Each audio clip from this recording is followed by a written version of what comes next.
Halo, nama saya Link dan saya lagi bikin video penilaian mengenai buku-buku Rebecca Brown. Saya baca buku Rebecca Brown sudah lama, dua buku yang pertama, dan saya mau kasih penilaian mengenai itu karena saya baru bikin dalam bahasa Inggris dan saya pikir dulu ketika saya tinggal di Indonesia mungkin lebih banyak orang di sana baca bukunya daripada di Amerika. Ada mungkin 10 buku uh, di toko buku Kristen di sana yang dan kayaknya itu laris dan banyak orang baca waktu itu. Terus waktu saya baca itu, saya sadar tentang sesuatu dalam bukunya. Doktrinnya ada masalah dengan sumber daya doktrinnya di bukunya. Dia kayaknya dia dapat ide mengenai dunia roh dari setan melalui seorang namanya Elaine, yang menurut buku itu semacam apa bahasa Indonesia witch yang dari ya dukun dari semacam agama setan. Orang perempuan ini bilang dia dijadikan istri setan dan dia ada malam perkawinan yang buruk sama setan dan dia masuk ke dalam pesawat dengan setan dan dia pernah ketemu dengan paus yang kenal dan tahu siapa dia dan dengan orang pemimpin organisasi Mason. Lalu Rebecca Brown dalam buku itu dibilang dia dokternya orang ini dan dia melayani orang ini dan untuk pelayanan lepaskan dia. Terus tapi masalahnya orang ini bilang kepada Rebecca Brown mengenai pengalamannya dalam dunia roh sebagai dalam occult melalui setan-setan. Terus dia ada cerita, dia bilang roh, dia ada tubuh roh yang keluar dari tubuh dia yang bisa lemparin piring kepada dokter yang dia nggak suka dari rumah sakit itu. Terus dia masuk, tubuh rohnya masuk ke dalam apartemennya dan serangin dokter itu. Terus dan ada dia ceritakan pengalamannya kepada Rebecca Brown bahwa dia pernah lihat setan-setan berantem, bahwa iblis bisa pukulin setan atau apa saya lupa, setan-setan di berantamin. Terus saya pikir waktu saya baca ini, roh-roh begini suka bohong. Bagaimana orang perempuan ini kalau dia dalam occult dia kerasukan setan, apakah pengalamannya bisa dipercayakan? Apakah kita harus mendasarkan doktrin atasnya?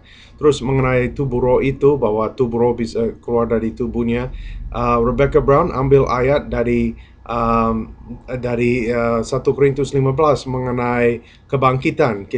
Bagaimana cara kita, tubuh kita seperti apa habis kebangkitan, bukan soal kita punya tubuh roh di dalam diri kita yang bisa keluar. Terus ada banyak hal begitu di sana. Terus banyak doktrin dia didasarkan dengan cara satu perjemahan dalam bahasa Inggris. Misalnya kalau pakai huruf S besar berarti Roh Kudus, dan huruf S kecil berarti roh manusia. Tapi di bahasa Yunani yang asli tidak ada huruf besar atau perbedaan huruf besar dan huruf kecil. Dulu semuanya besar-besar dan itu cuma dari terjemahkan bahasa Inggris. Terus penerjemah King James Version itu yang dia pakai dalam bahasa Inggris pakai kata binatang yang jahat, evil beast, dan binatang yang liar, wild beast. Dan dia bilang binatang yang jahat itu adalah serigala Sulaiman dan semuanya begitu. Terus dia ambil semua, dia ada banyak ide-ide yang aneh begitu dan dia menerjemahkan Alkitab begitu menurut pengalaman orang ini yang dukun, yang pengalaman dia dari dunia roh. Terus yang saya mau mentekankan, kita tidak boleh ambil doktrin dari pengalaman dukun. Kita harus mengerti dari firman Tuhan. Terus ada banyak hal di buku ini yang tidak sesuai dengan firman Tuhan. Dan yang kedua, kayaknya orang ini kalau dia jujur dan tulis semuanya dengan waras yang dia tulis di sana, yang Rebecca Brown ini, kalau semuanya begitu, um, ini masih ada masalah yang lain karena dia sepertinya dipermainkan setan dalam ini. Dia tidak berdiri di sana sebagai orang yang berkuasa di atas setan dan tengking dan usir, dan tulis buku mengenai cara mentengkingkan setan. Tetapi melainkan dia ada situasi yang sulit, pengalaman yang buruk, yang lama, dan dia tulis buku dan coba mengajar dari perspektif itu. Lebih baik kita baca buku, lebih baik kita baca Alkitab, atau kalau mau baca buku tentang cara tengking setan, cari buku yang sesuai dengan firman Tuhan, yang tidak ambil doktrin dari dukun-dukun, dari orang yang menyembah setan. Dan yang kedua, cari orang yang ada karunia dan ada pengalaman yang bagus dalam hal ini. Lebih baik kalau saudara mau belajar mengenai uh, doa lepasan dan segala macamnya. Terus rekomendasi saya, jangan dibaca kalau saudara belum pernah baca buku Rebecca Brown. Ada hal yang ketiga yang saya mau ceritakan juga mengenai tidur, sulit tidur. Saya baca-baca dua buku Rebecca Brown ini dengan sekaligus karena saya baca dua-duanya, karena saya pinjam dari perpus dan harus dikembalikan dan dikirim pakai pos waktu itu. Terus saya baca buku itu dan saya baca kalau saudara, apa bahasa Indonesia, relax, mentenangkan pikiran kamu, setan bisa ganggu kamu bisa kerasukan setan atau diganggu setan.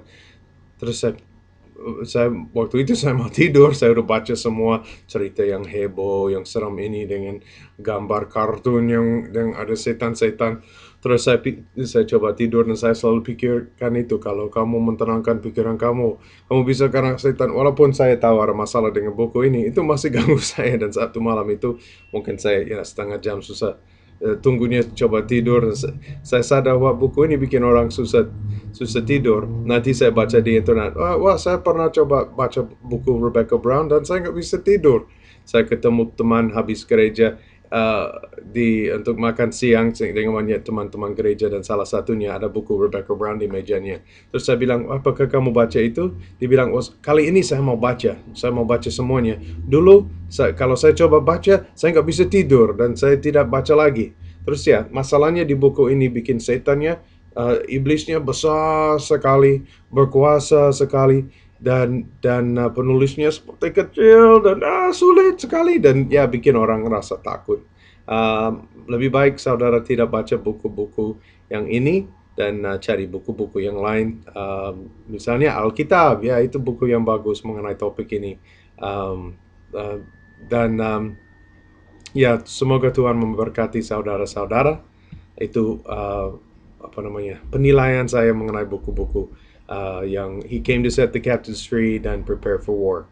Saya tidak baca buku bejana itu, tapi saya lihat di bukunya dalam bahasa Indonesia dia bilang bahwa setan nggak bisa diusir dan ditengking dari tangannya kecuali diurapi dengan minyak dengan cara ini kepada jarinya, biar setannya diusir dari tangannya. Terus harus begitu. Ya, saudara-saudara menilai sendiri apakah Tuhan apakah orang harus begitu untuk menengkingkan setan, walaupun Tuhan Yesus pakai katanya dan iman, dan rasul-rasul pakai nama Tuhan Yesus. Atau semoga Tuhan memberkati saudara-saudara, dan kalau saudara ada teman yang perlu dengar video ini, tolong dikirim linknya kepada dia. Terima kasih.